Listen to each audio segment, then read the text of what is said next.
వస్తువులు సగ్గుబియ్యం. ఈ సగ్గుబియ్యంలో 2 రకాలు ఉన్నాయి కదమ్మా. ఇంకో ఈ సన్న సగ్గుబియ్యం, కొద్దిగా లావుగా ఉన్న సగ్గుబియ్యం కూడా ఉంటాయి. నేను ఈ సగ్గుబియ్యం మీడియంగా ఉన్న సగ్గుబియ్యమే చాలా బాగుంటాయి.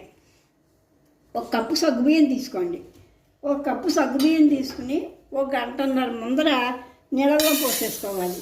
శుభ్రంగా కట్ చేసుకున్న తర్వాత నీళ్ళల్లో పోసుకుని 1 కప్పు నీళ్ళు పోసి పెట్టుకుంటే సరిగ్గా అత్యవసరంగా కావాలి.